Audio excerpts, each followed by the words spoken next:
আল্লাহ নবী সাহাবাদের বয়ান করেন আল্লাহ পাকের হুকুমে আল্লাহ নবীর সামনে জঙ্গলে বনবাগ দাঁড়িয়ে গেল আল্লাহ নবীর সামনে জবান নেড়ে নেড়ে কথা বলে আল্লাহ নবী জিজ্ঞাসা করলেন আল্লাহ নবী জানতে চাইলেন ও তোমরা কি জানো বাগদামি নবী আমাকে কি বলে বাগদামি নবী আমাকে কি বলে ইয়া রাসূলুল্লাহ ইয়া রাসূলুল্লাহ আল্লাহ পাকের নবী সাল্লাল্লাহু আলাইহি ওয়াসাল্লাম বাগের ভাষা জানি না বাগের ভাষা বুঝি না আপনি আল্লাহ নবী আপনি বাগের ভাষা বলেন আপনি বাগের ভাষা জানেন আল্লাহ নবী জানিয়ে দিয়েন আল্লাহ নবী শুনিয়ে দিয়েন ও বাগদামি নবী আমাকে জানিয়ে দিল ইয়া রাসূলুল্লাহ হাবিবাল্লাহ ইয়া রাসূলুল্লাহ হাবিবাল্লাহ আল্লাহ পাকের নবী আমরা আপনার সাহাবাদের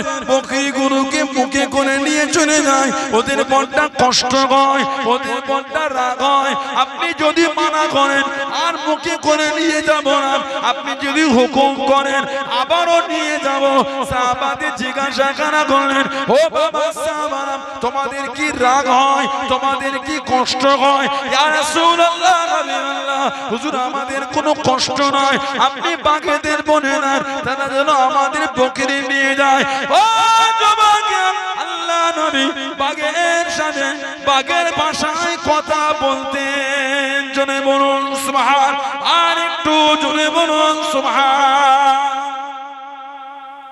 নবী পাক বাগের সাথে বাগের ভাষায় কথা বলতেন কেন নবী হলো রাহমাতান লিল আলামিন বলবেন না সুবহানাল্লাহ হাদিস শরীফে এসেছে একজন সাহাবী এসে নবীকে বলে হুজুর আমার ঘোড়াটা খেপে গিয়েছে কাছে যাওয়া লাগে না হুজুর আমাকে তাড়া কাটা আল্লাহ নবী টুক টুক টুক টুক করে এগিয়ে যায় সাল্লাল্লাহু আলাইহি ওয়াসাল্লাম সাহাবী বলে হুজুর যাবেন না ঘোড়াটা খেপে গিয়েছে আমার নবী বলে তুমি থামো এসো না টুক টুক করে নবী পাক ঘোড়ার কাছে গিয়ে ঘোড়াটার মাথায় হাত দিলে কিতাব এসেছে ঘোড়া আমার নবীর কদমের কাছে নিজের মাথাটা ঠেকাচ্ছে জোরে বলুন সুবহানাল্লাহ আল্লাহ নবী ঘোড়াটাকে কাছে টেনে কি যে ফিসফিস করে নবী বললেন আমার নবী সাহাবীকে তাম্বি করে বলে খাটাও খেতে দাও না ঠিকমতো তুমি ওকে খাটাও কষ্ট দাও ও যতটুকু বড়িও ওকে খেতে দাও না আমার নবী ঘোড়ার সাথে ঘোড়ার ভাষায় কথা বলতেন জোরে বলুন না সুবহানাল্লাহ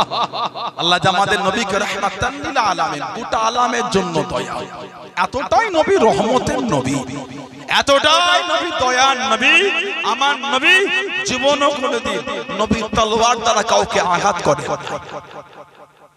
নবী জীবনও কোনোদিন নবী তলোয়ার দ্বারা কাউকে আঘাত করে না কেন রাহমাতাল লিল আলামিন তিনি আবার অন্যজনকে মারবেন কি করে সুবহানাল্লাহ নবী তলোয়ার দ্বারা কাউকে নবী মারেন না হাদিস শরীফের কিতাবে এসেছে কিতাবে বর্ণনা হয় ইসলামের প্রথম যুদ্ধ দ্বিতীয় হিজরি বদরের যুদ্ধ বদর আল্লাহ পাক যে যুদ্ধে ফেরেশতা পাঠিয়েছিলেন সুবহানাল্লাহ বললেন না আমার নবী নিজের ফুফুতো ভাই ছিলেন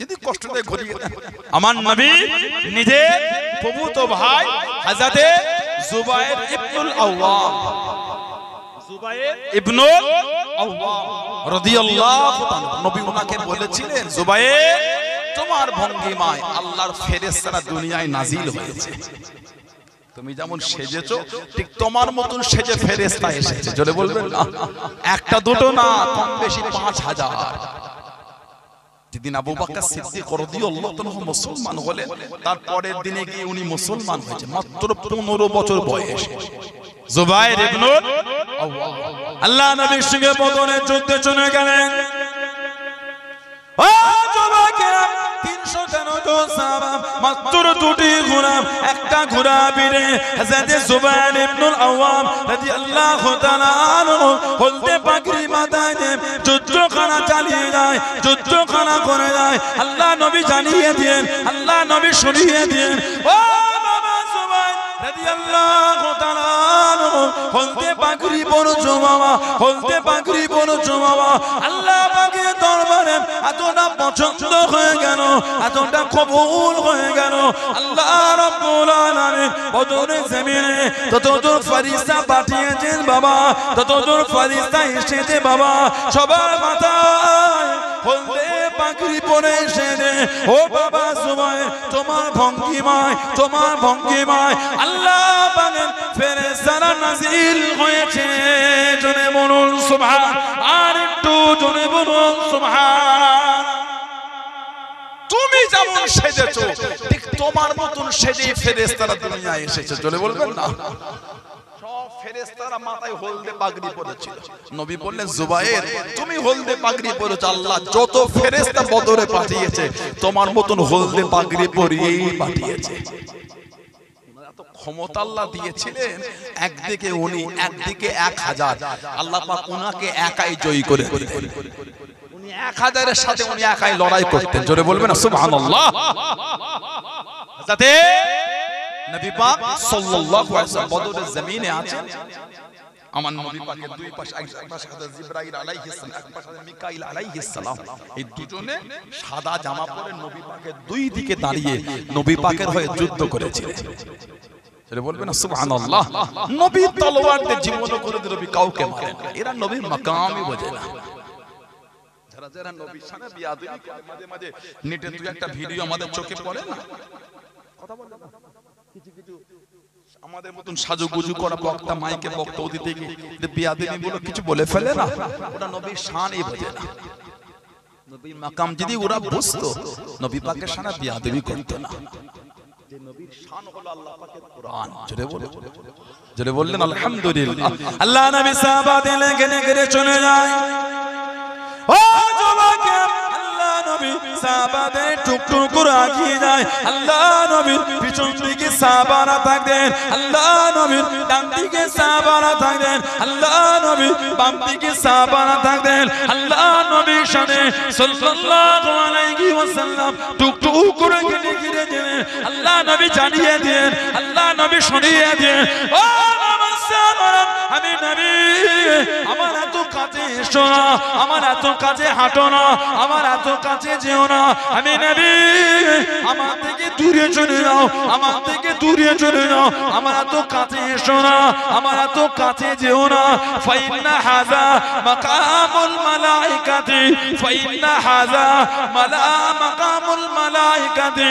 ও নবী, আমি নবী, আমার কাছে জায়গাটা কোনো আল্লাহ পাকের ফেরেশতাদের জায়গা। জোরে বলুন সুবহান, আর একটু জোরে বলুন সুবহান। নবী পাক যখন হাঁটতেন, সাহাবারা নবীকে ঘিরে হাঁটতো, কেউ ডানে, কেউ বামে, কেউ আবার সামনে। নবী আমাকে বলে দিলেন এত কাছে ঘেঁষাঘেঁষি করে আমার কাছে হেঁটো না, এটা আমার থেকে দূরে দূরে চলে যাও, এটা আমার থেকে।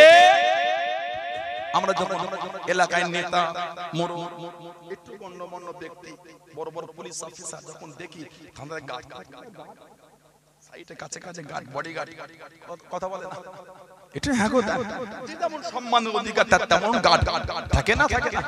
আবার আমরা যখন ওয়াজ মাহফিলে আসি, কমিটির ভাইগুলি ভালোবাসা দিয়ে ইস্তেকবাল আহলান সাহলান দিয়ে আবার আমাদের করে ঘিরে, এই ছেড়ে দে, ছেড়ে দে, কথা বলে না, আমার নবী পাক সাল্লাল্লাহু আলাইহি ওয়াসাল্লাম, আমার নবী যখন হাঁটতেন সাহাবারা আমার কাছ থেকে যেতেন। আস্তাগফিরুল্লাহ, আমার নবীর সাথে কোনো তুলনাই হয় না। সুবহানাল্লাহ বলেন। হয়তো বলবেন আপনি এই উদাহরণ দিয়ে নবীকে টানলেন না, নাউযুবিল্লাহ, নবীর সাথে কোনো তুলনা হয় না। বলুন আলহামদুলিল্লাহ। আমার নবী যখন যেতেন সাহাবারা কাছে কাছে হাঁটতেন, নবী বললেন দিন এত কাছে এসো, একটু দূরে যাও, একটু পিছনে যাও, একটু সামনে, একটু বেশি করে চলে যাও, আমার কাছে থেকো না। কেন? ফাইন্না হাযা মাকামুল মালাইকাতি, নিশ্চয় এই জায়গাটা হলো আল্লাহ পাকের ফেরেশতাদের জায়গা। জোরে বলো। নবী আমাকে চতুর্দিক থেকে ঘিরে আল্লাহর ফেরেশতারা হেঁটে হেঁটে যায়। জোরে বলবেন। এরা নবীর মাকাম আমি বোঝে না, এত শান আল্লাহ নবীর দিলেন। কাফেররা আমার নবীর বিরোধী ছাড়ল না, চতুর্দিক থেকে নবীর বিরোধী হচ্ছে। আটকাতে পেরেছিল মনে মনে হয় আল্লাহ আমার নবীর সাথে ওয়াদা করেছেন আল্লাহু ইয়াসিমুকা মিনান নাস সুবহানাল্লাহ বলে আল্লাহু ইয়াসিমুকা মিনান নাস হাবিব মানুষের কাছ থেকে আমি আল্লাহ পাক আপনাকে হেফাজত করব জোরে বলবেন না নবী পাকের বিরোধী করছে কাফেররা ছাড়লো না বিরোধী চরম পর্যায়ে পড়ে গেল কোন দিক থেকে আটকাতে পারছে না আল্লাহ নবী সাহাবাদের ডেকে ডেকে জানিয়ে দিল ও জওয়াকে আল্লাহ নবী সাহাবাদের ডেকে ডেকে জানিয়ে দিল আল্লাহ নবী সাহাবাদের ডেকে ডেকে শুনিয়ে দিল এ মক্কা মুহাম্মদ সাল্লাল্লাহু আলাইহি ওয়াসাল্লাম তারা সাহাবারা তারা ভক্তরা তারা সহচররা তোদের নবী যদি সত্যি হয় তোদের নবী যদি সত্যি হয় তোদের নবীকে বলে দে আল্লাহ পাক কি জানো বলে দেয় তোদের নবীর আল্লাহ জানো আমাদের উপর গজব নাজিল করে আমাদের উপর গজব নাজিল করে ও জওয়াকে আল্লাহ পাক নবীকে সান্তনা জানিয়ে দেন আল্লাহ পাক নবীকে জানিয়ে দেন আল্লাহ পাক নবীকে শুনিয়ে দেন কুরআন শরীফ সূরা আনফালের 33 নম্বর আয়াতে আল্লাহ পাক নবীকে জানিয়ে দেন আল্লাহ পাক নবীকে শুনিয়ে দেন ও নবী প্যারা আপনি কষ্ট নেবেন না আপনি দুঃখ নেবেন না ওমা কানাল্লাহু লিয়াযিবহুম ওয়া আনতা ফীহিম ওমা কানাল্লাহু লিয়াযিবহুম ওয়া আনতা ফীহিম ও নবী প্যারা আপনি কষ্ট নেবেন না আপনি যেখানে থাকবেন আপনি যাদের মধ্যে থাকবেন আপনি যেখানে থাকবেন আমি আল্লাহ আপনার খাতিরে ওই জায়গাতে আমি আল্লাহ পাক গজব কানা দেব না জনে বলুন সুবহান আর একটু জনে বলুন সুবহান কাফেররা বলতেন নবী সত্য হলে আল্লাহকে বলতে বল কেমন গজব হয় দেখি আমাদের উপরে আল্লাহ পাক বলছেন হাবিব যেখানে আপনি থাকবেন ওখানে গজবই দেব না জোরে বলে কেন আমি আল্লাহ যে আপনাকে রহমতের নবী করেছি আপনাকে আমি আল্লাহ রহমত করেছি আমার রহমত যেখানে থাকে ওখানে আমি আল্লাহ গজব দেব না জোরে বলবেন না নবীকে আল্লাহ এতটা রহমতের নবী করেছে এতটাই দয়া একটা কিতাব আছে আল্লামা ইমাম জালালউদ্দিন সুয়ুতি রাহমাতুল্লাহ আলাইহি লিখেছেন জানাকে আল্লাহ এত আলা মাকাম দিয়েছেন যিনি 2 লক্ষ হাদিসের হাফেজ ছিলেন সুবহানাল্লাহ বলবেন না 2 লক্ষ হাদিস শুধু হাদিস শরীফ মুখস্থ না কে কার থেকে হাদিসটা বর্ণনা করেছে এটাকে বলা হয় হাদিসের সিলসিলা সনদ হাদিসের সিলসিলা হাদিস শরীফের সনদ এই এক একটা রাবীদের নাম সহ 2 লক্ষ হাদিস শরীফ ওনার মুখস্থ একটা উদাহরণ হিসেবে আমি বলি আপনার আইরা গ্রাম তাই তো এই গ্রামের এতগুলি মানুষ আছে সবার নাম কিন্তু মুখস্থ করাটা সম্ভব না আবার আপনার পাশের গ্রাম নাম বলেন একটা ডক্টবা গ্রামের ব্যক্তি আছে নাম মুখস্থ করা একটা দুটো বলা যেতে পারে ঠিক না এই প্রত্যেকের নাম হাদিস শরীফ কে কার থেকে বললো এই করে করে ওনার কাছে আসা পর্যন্ত ওনার আগে যে কটা নাম আছে রাবীদের নবী পাক সাল্লাল্লাহু আলাইহি ওয়াসাল্লাম জবান শরীফের কথাকে বলে হাদিস শরীফের মাতান এই মাতান যে সাহাবী শুনেছে ওনার নাম সহ আর এনার আগে পর্যন্ত যে কটা নাম প্রত্যেকটা নাম সহ 2 লক্ষ হাদিস ওনার মুখস্থ ছিল জোরে বলবেন 2 লক্ষ মুখস্থ করে বলতে লাউ বাযাতু আকসারা মিনহু লা হাফিজতু আল্লাহ পাক যদি আমাকে এরপর আরো মুখস্থ করার সুযোগ দিতেন ওটা মুখস্থ করে নিতাম জোরে বলুন এত বড় আলা মাকাম আল্লাহ দিয়েছেন যিনি তাফসীরে জালালাইন শরীফ লিখেছেন তাফসীরের কিতাব উনি আর ওনার উস্তাদ মিলে লিখেছেন ওনার উস্তাদের নাম হলো হযরত ইমাম জালালউদ্দিন মাহাল্লি রাহমাতুল্লাহ এই দুজন মিলে কিতাব লিখেছেন উনি 15 পারা কোরআন শরীফে 15 পারা তাফসীর মানে ব্যাখ্যা বিশ্লেষণ এই 15 পারা তাফসীরটা উনি মাত্র 40 দিনে লিখেছিলেন জোরে বলবেন না এত আলা মাকাম আল্লাহ দিয়েছেন আমাদের নবীকে যিনি জীবনে 77 বার খালি দেখেছেন 77 বার নবী পাকে জিয়ারত করেছেন আল্লাহ আমাদের নসিবে কবুল করে বলেন আমিন জোরে বলুন আল্লাহুম্মা আমিন 77 বারের মধ্যে 35 থেকে 37 বার চামড়ার চোখে নবী পাকে জিয়ারত করেছেন জোরে বলুন সুবহানাল্লাহ সাল্লাল্লাহু আলাইহি ওয়াসাল্লাম 35 দিন চামড়ার চোখে দেখেছে, একটা হাল তৈরি হয়ে যায়। বুখারী শরীফের 6993 নম্বর হাদিস শরীফে এসেছে, আমাদের নবী বলে মান রাআনি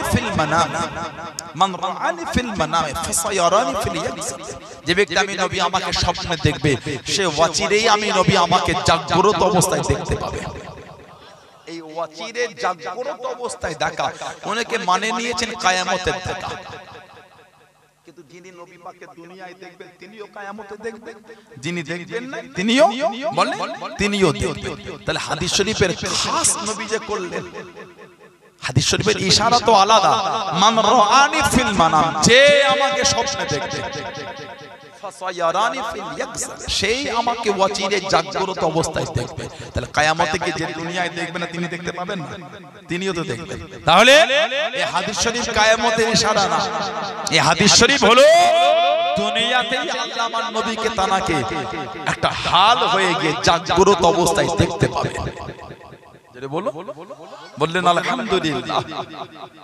আমার ভাইয়েরা, বাবা ইমাম জালালউদ্দিন সুয়ুতি হুজুর এত আলা দরজা আল্লাহ ওনাকে দেন, জীবনী পড়লে পাবে, ওলামা হাজরাতদের সান্নিধ্যে যাবে, এডুকেটেড শিক্ষিত সমাজ ভাইয়েরা আছে, হাবরা এলাকা এমনি এডুকেটেড এলাকা, অশোকনগর, হাবরা, পুটিয়া, বাদশালা এগুলি এমনি, তারপর আপনার ওই চড়ুইগাছি এসব এলাকাগুলি, বনগা এসব এলাকা এডুকেটেড হওয়া দরকার।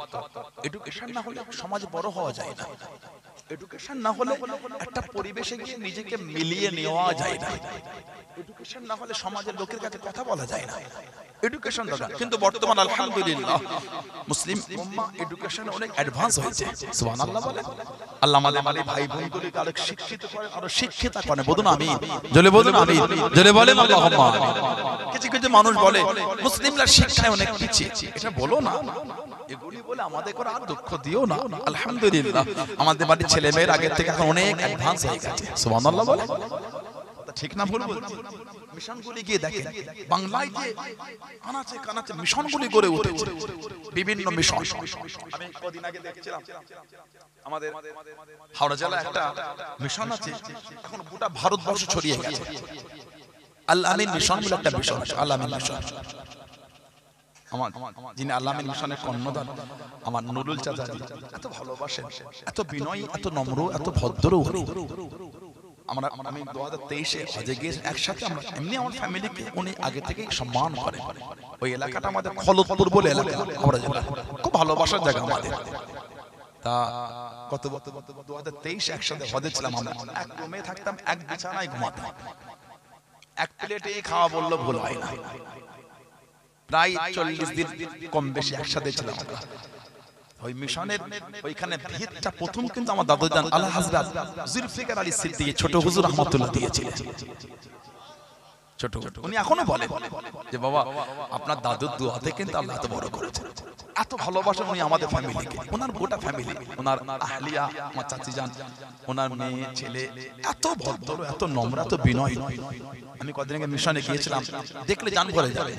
এই আলামিন মিশন সহ বিভিন্ন মিশন বাংলা জুড়ে গড়ে উঠেছে, ভারত জুড়ে গড়ে উঠেছে। এরা কিন্তু আমাদের বাড়ির নিউ জেনারেশনকে অনেক আগিয়ে দিয়েছে। মেডিকেল ডিপার্টমেন্ট আলামিন মিশন থেকে প্রত্যেকটা বছর শয়ে শয়ে ছেলে মেয়েরা মেডিকেল ডিপার্টমেন্টে চান্স পেয়ে যাচ্ছে, সুবহানাল্লাহ বলেন। এটা আমাদের জন্য আনন্দ। এটা আমার একটা ভাই পুলিশ অফিসার হবে, আমার একটা ভাই বড় একজন এসপি হবে, আইপিএস হবে, এটা আমাদের আনন্দ। এটা সব জায়গায় হিংসা করা চলে না, কিন্তু এডুকেশনে হিংসা করতে হয়, এডুকেশনে হিংসা করতে হয়। এডুকেশনে হিংসা না করলে বড় হওয়া যায় না। ভালো রেজাল্ট করে আমিও ও ফার্স্ট হয়েছে, আগামী দিন ওকে হারিয়ে আমি ফার্স্ট হব। ওর যে হাফ নাম্বার কম, আমার ওই হাফ নাম্বারও কম হবে না। এই এডুকেশনে হিংসা না করলে বড় হওয়া যায় না। আল্লাহ ইসলাম মিশনগুলোকে আল্লাহ কবুল করে, বলেন আমিন। আল্লাহ আরো বড় করে দেয়, বলুন আল্লাহুম্মা আমিন। গত 2-3 বছর আগে মালদা জেলায় আমার একটা ভাই, সম্ভবত আজহার বলে নাম ভাইটা, একটা দুষ্কৃতী স্কুলের মধ্যে ঢুকে বন্দুক নিয়ে বাচ্চাদের করে হাইজ্যাক করেছিল মালদায়। গত 2 বছর সম্ভবত মেবি 2 থেকে 3 বছর হবে, 2022 থেকে 23 এরকম কিছু একটা হবে। ওই আলামিন মিশনে একজন কৃতি ছাত্র, আজহার সম্ভবত নাম ছিল, উনি কিন্তু নিজের জীবনকে বাজি রেখে ওই দুষ্কৃতীর উপর ঝাঁপিয়ে পড়ে ওর হাত থেকে বন্দুকটা ছিনিয়ে নিয়েছিল। আল্লাহর মিশনকে আল্লাহ অনেক বড় করে দিয়েছে, সুবহানাল্লাহ বলেন। আল্লাহ যেন আরো বড় করে দেয়, বলুন আল্লাহুম্মা আমিন, বলেন আল্লাহুম্মা আমিন। আমার ভাইয়েরা, বাপদানেরা, ছেলেরা, যুবকেরা, মুরব্বীরা যারা বলেন মুসলিমরা শিক্ষায় পিছিয়ে, এগুলো বলেন আমাদের কাছে দুঃখ দিও না। আলহামদুলিল্লাহ আল্লাহ আমাদের বাড়ির ছেলে মেয়েগুলোকে এখন অনেক আগিয়ে দিয়েছে। আমরা চাই বাংলার প্রতিটা ছেলে মেয়ে জাতি, ধর্ম, বর্ণ নির্বিশেষে সবাই পরীক্ষিত শিক্ষায় শিক্ষিত হোক।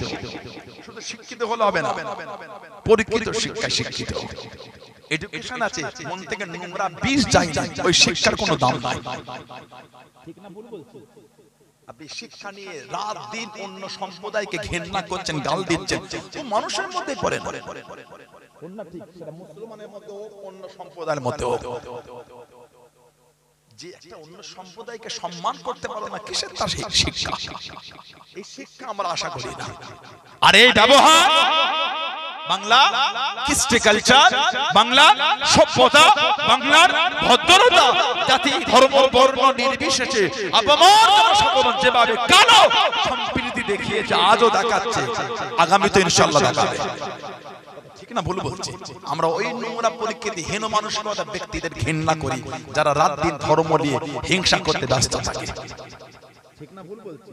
আমরা চাই না এগুলি, আমরা চাই সম্প্রীতি, আমরা চাই ভালোবাসা। আমার এই অভিজিৎ, আমার এই দেবদা অভিজিৎ দা বলেন তো, উনি একটা হিন্দু মায়ের সন্তান। আজকে জলসার মাইকটা উনি এ করছেন, অপারেটর করছেন, অপারেটিং করছেন। দেখেন আমাদের মধ্যে মেলবন্ধন। আমি আমার উচিত হবে না এমন শব্দ চয়ন করব যার দ্বারা ওনার ভালোবাসার জায়গাটায় দুঃখ হবে। ঠিক না ভুল বলছি? এটাই তো মেলবন্ধন আমাদের। কই উনি এতগুলি মুসলিমের মধ্যে উনি বসে আছেন, দেখেন উনি একটা নিজেকে গর্বিত মনে করছেন, একটা ওনার মধ্যে একটা আনন্দ আর প্রাউড ফিল করছেন। এমন একটা মুসলিম এরকম হিন্দু ভাইদের কোন প্রোগ্রামে গিয়ে তার কর্মের জন্য তিনি বসে তার মধ্যে তিনি প্রাউড ফিল করবেন যে আমি সম্প্রীতি জায়গায় বসে আছি। আজকে যেভাবে কিছু কিছু নোংরা লোক এগুলোকে নষ্ট করতে চাইছে, ঠিক না? আল্লাহ ওই সমস্ত হিংস্র ব্যক্তিদের ধ্বংস করে দেন। আল্লাহ কালো যেমন এই বাংলায় এই ভারতের সম্প্রীতিকে জিন্দা রেখেছিলেন, আল্লাহ যেমন আজও জিন্দা রেখেছে। আল্লাহ আপনাকে দোয়া চাই আগামী দিন যেন আমরা সবাই কাঁধে কাঁধ মিলিয়ে সম্প্রীতি নিয়ে আমরা যেন এগিয়ে যেতে পারি। বলুন আমিন, বলেন আল্লাহুম্মা আমিন, জোরে বলুন আল্লাহুম্মা। ঝগড়া আপনি লাগাবেন, ফিতনা সাধারণ লোক পাবে, আর আপনি এসি ঘরে বসে মজা নেবেন, এগুলো উচিত না, এগুলো ঠিক না। আপনি আপনার জনপ্রিয়তা বাড়াবার জন্য, আপনার ভিডিওর ভিউ বাড়াবার জন্য নোংরা একটা স্পিচ দিয়ে দিয়ে আপনার ভিডিও জনপ্রিয়তা আপনি বাড়াচ্ছেন, আর এই নোংরা স্পিচ দেওয়ার জন্য সমাজের সাধারণ জনগণ নিজেরা মারামারি করছে। কথা বল না, ঠিক বল না? এগুলো কিন্তু উচিত না। এই ব্যবহার, এই চিন্তা মানুষের মনুষ্যত্বের মধ্যে পড়ে না। আল্লাহ ওদের থেকে আমাদের দূরে রাখেন। বলুন আল্লাহুম্মা আমিন। আমার ভাইয়েরা, বাচ্চাদেরা, ছেলেরা, যুবকেরা, মুরব্বীরা, হযরতে ইমাম জালালউদ্দিন সুয়ুতী রহমাত এত আলা মাকাম আল্লাহ ওনাকে দিয়েছে। হুজুর আমার জোরে নামাজ আদায় করে নিলেন। ও যুবকেরা, আল্লাহর নবী হযরত ইমাম জালালউদ্দিন সুয়ুতী রহমাতুল্লাহ আলাইহি জোরে নামাজটা আদায় করে হুজুর আমার খাদেমকে ডাক দিয়ে দিলেন, ও বাবা খাদেম এদিকে আসো বাবা। হুজুরের কাছে গেলেন, ওযু আছে বাবা, হুজুর আমার ওযু নাই, ওযুটা বানিয়ে আসো। ওযুটা করে নিলেন। ও বাবা খাদেম একটা কথা বলবো বাবা, আমার মৃত্যুর আগে বলতে পারবে না, আমার মরণের আগে বলতে পারবে না। হুজুর আমি কাউকে বলবো না, আজকে আসরের নামাজ আল্লাহর কাবা শরীফে গিয়ে আদায় করব, তুমি কি আমার সঙ্গে যাবে বাবা? তুমি কি আমার সঙ্গী হবে বাবা? হুজুর আপনার সাথে যাব।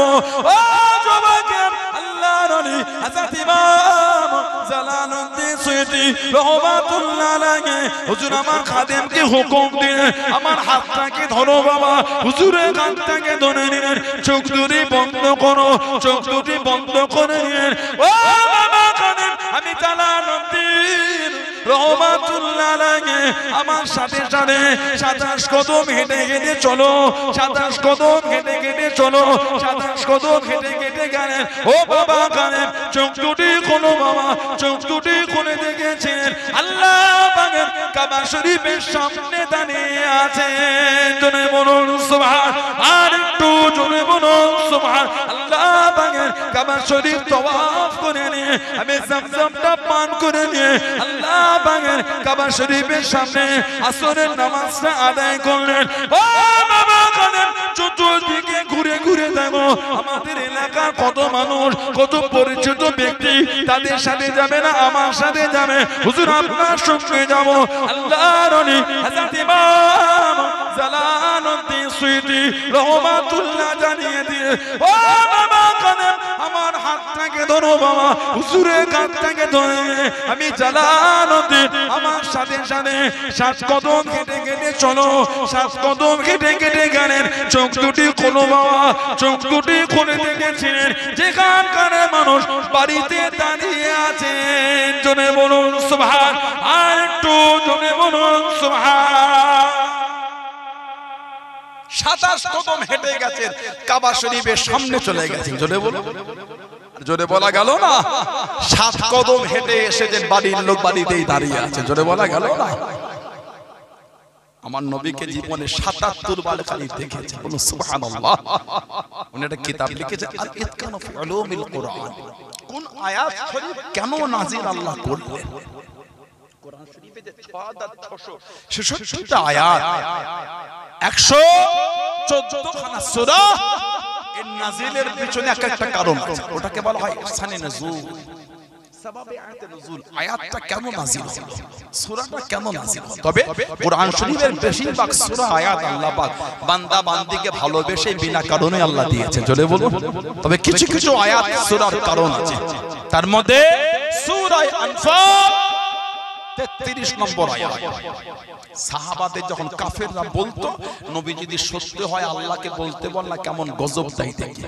আল্লাহ আমার নবীকে খুশি করার জন্য তখন ওই আয়াত দিয়ে বললেন হাবিব যেখানে আপনি থাকবেন ওখানে আমি আল্লাহ গজব দেব না কেন আমি আল্লাহ যে আপনাকে রহমত করে দিয়েছি নবীকে আল্লাহ এতটাই রহমত করেছে এতটাই দয়া বানিয়েছে আল্লাহ নবী সাহাবাদের নিয়াজ করেন ও জমাকে আল্লাহ নবী সাহাবাদের নিয়ে বয়ান করেন আল্লাহ নবী জানিয়ে দেন আল্লাহ নবী শুনিয়ে দেন ও বাবা সাহাবা দুনিয়া ধ্বংস হয়ে যাবে দুনিয়া ফানা হয়ে যাবে কিয়ামত শুরু হয়ে যাবে দুনিয়া ধ্বংস হয়ে যাবে আল্লাহ পাকের হুকুমে দুনিয়াটা ফানা হয়ে গেল হযরত ইসরাফিল আলাইহিস সালাম হযরত ইসরাফিল আলাইহিস সালাম সিংহার মধ্যে ফু দিয়ে দেবে গোটা দুনিয়াটা ধ্বংস হয়ে যাবে পাহাড়গুলি তুলোর মতো উঠতে থাকবে পাহাড়গুলি তুলোর মতো উঠতে থাকবে ও জমাকে আল্লাহ নবী জানিয়ে দেন আল্লাহ নবী শুনিয়ে দেন কিয়ামত হবার আগে আল্লাহ পাকের দরবারে ঈমান জিজ্ঞাসা করবে ঈমান ফরিয়াদ কেন করবে ও আল্লাহ পাক দুনিয়া ধ্বংস করে দেবেন দুনিয়া ফানা করে দেবেন আমি ঈমান আমার জায়গাটা কোথা আমার আশ্রয়খানা কোথা আল্লাহ নবী জানিয়ে দেন আল্লাহ নবী শুনিয়ে দেন সাল্লাল্লাহু আলাইহি ওয়াসাল্লাম বুখারী শরীফের মধ্যে পাওয়া যায় মুসলিম শরীফের মধ্যে পাওয়া যায় আল্লাহ নবী জানিয়ে দেন ইন্নাল ঈমানা লা ইয়ারুজু ইলাল মাদিনাতে ঈমান আল্লাহ পাক মদিনা শরীফে ফিরিয়ে দেবেন কামা তারিজু হাইয়াতু ইলা গুজরিয়া কামা তারিজু হাইয়াতু ইলা গুজরিয়া সাপ যেমন তার গর্তে ফিরে যায় সাপ যেমন তার গর্তে চলে আসে ঈমান আল্লাহ পাক মদিনা শরীফে ফিরিয়ে দেবেন জোরে বলুন সুবহান আর একটু জোরে বলুন সুবহান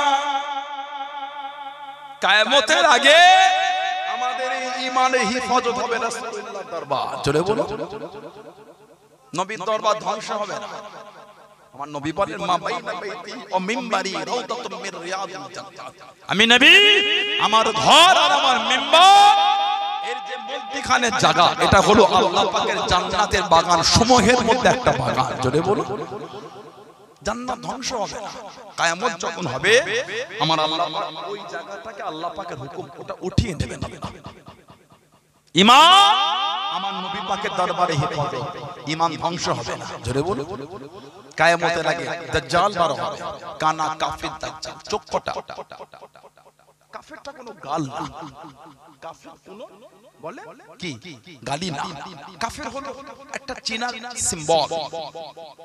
হুজুরটার হাতে একটা ফোন আছে, কি ফোন বলেন তো? কি কোম্পানি? কি কোম্পানি বলেন? অ্যাপল। কি কোম্পানি? ওই কামরানো দেখতে পাচ্ছেন? কথা বলেন মানে অ্যাপল। যদি হুজুরটা এটা চেপে আপনাকে জিজ্ঞাসা করতে বলতে পারতেন আইফোন। ক্যামেরা থেকে বলবেন চায়না গুলোতে ভালো ডিজাইন করে ফেলছে, পুরো অ্যাপল আইফোন নকল। এখন আর কভার বার হয়েছে, ক্যামেরা যাই থাক পিছনে ক্যামেরার স্টাইল সহ কভার পুরো একদম অ্যাপলের মতো একদম দেখে ধরতেও পারবে না, ওপেন করে না ঘাঁটছে। আপনি সিম্বলটা থেকে বলে দিলেন অ্যাপল, তাই না? আপনার পকেটে একটা ফোন আছে, ওতে স্যামসাং লেখা আছে, কি কোম্পানি বলেন? ওটা কি? ওই লেখাটা কি কোম্পানি ব্র্যান্ড? ওটা চেপে যদি কাউকে জিজ্ঞাসা করে, আপনার ফোনে একটা পকেটে ফোন আছে, ওর নাম নোকিয়া, ওটা কি কোম্পানি ব্র্যান্ড? একটা কাফের একটা চীনার পরিচয়। যারা ইসলামের আকীদায় বিশ্বাসী না তারা হলো কাফের। আমি ওনাকে গালি দিলাম না, ওনার লেভেল, আমরা মুসলমান, উনি কাফের। মানে ইসলামের বিধান মানে কিছু বুঝতে না, কিছু কিছু মানুষ এগুলো মানুষকে মিসগাইড করে ভুল বোঝায় যে না ইসলামে এসেছে কাফের যারা তাদেরকে সব হত্যা করে দাও, না আর মিথ্যা বলেছে। আমাদের দেশটার নাম কি বলেন তো? ভারত। কি দেশ? ইন্ডিয়া, হিন্দুস্তান, ভারত। আমরা ভারত। আমাদের দেশের কোন লোক যদি অন্যায় করে তাকে শাস্তি আমরা কিভাবে দিব? ভারতের সংবিধান, ভারতের কনস্টিটিউশন, ডক্টর ভীমরাও আম্বেদকর যে সংবিধান রচয়িতা করেছেন, যে সংবিধান তিনি লিখেছেন, ওই সংবিধানের যে ধারা আছে এই অন্যায় জন্য এই শাস্তি, ওই সংবিধানকে প্রাধান্য দিয়ে শাস্তি। ঠিক না? অন্য কোন দেশের লোক যদি অন্যায় করে এই সংবিধান তার জন্য প্রযোজ্য হবে বলে মনে হয়? কোরআন শরীফে যেখানে এই বিধান এসেছে ওটা হলো যেখানে ইসলামের আইন চলছে সেই